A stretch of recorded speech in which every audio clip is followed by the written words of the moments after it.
Morning everybody, Monday again, start of a new week, and it's the start of a new month as it's Monday 3rd of May. It was lovely to see people out yesterday at the church, and the weekend weather was not too bad. Today I think it's completely different, and it's been described as bank holiday washout. Not so wet here, but I think maybe down in England it's really quite wet, so hopefully it'll stay dry for us and we'll be able to get one or two things done. So start of another week, not much happening I don't think. We've got a session meeting tonight, just to remind people that are on the session, and apart from that, just really start of a new week. Everybody seems to be doing not too badly at the minute. Not many people, I don't think, with any real difficulties that we know of, although that might not be the case. But hopefully everybody is doing fine.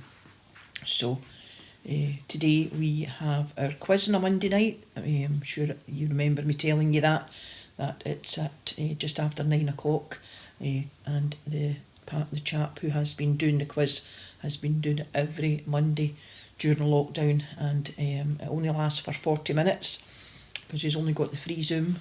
Some nights we don't catch who has won because it cuts off, and that always gives us a laugh. But we really try and beat young Bill and Hazel. We're not really interested in beating anybody else, but we just really try to beat them. But they usually beat us, I have to say, because they are quite good at quizzing.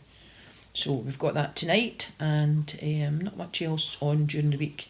Working tomorrow, and just the usual days after that, church on Wednesday. So we have been hearing the story of David and Saul, and today we're on 1 Samuel chapter 24, and we're going to read that chapter there. When Saul came back from fighting the Philistines, he was told that David was in the wilderness near En-gedi. Saul took 3,000 of the best soldiers in Israel and went looking for David and his men. He came to a cave close to some sheep pens by the road and went in to relieve himself. It happened to be the very cave in which David and his men were hiding far back in the cave.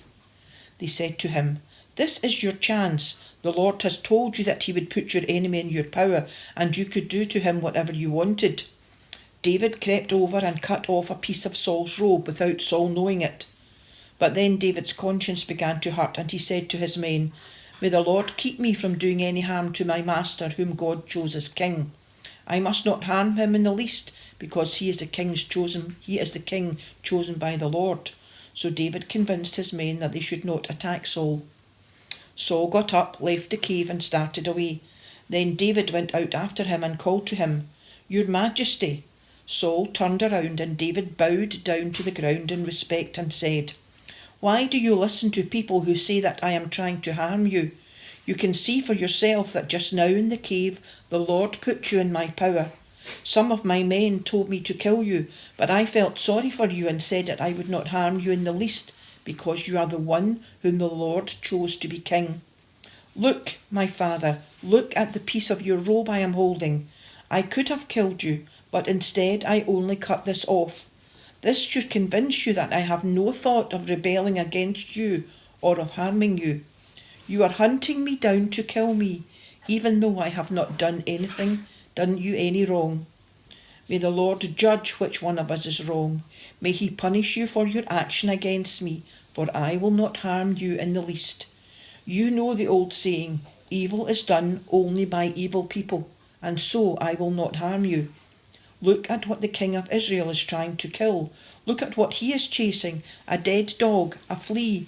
The Lord will judge, and he will decide which one of us is wrong.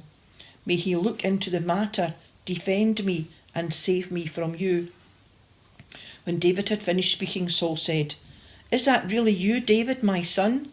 And he started crying. Then he said to David, "You are right, and I am wrong.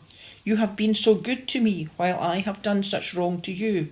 Today you have shown how good you are to me, because you did not kill me, even though the Lord put me in your power. How often does someone catch an enemy and then let him get away unharmed? The Lord bless you for what you have done to me today. Now I am sure that you will be king of Israel, and that the kingdom will continue under your rule.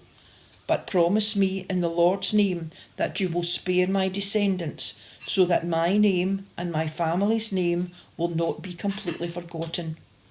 David promised that he would.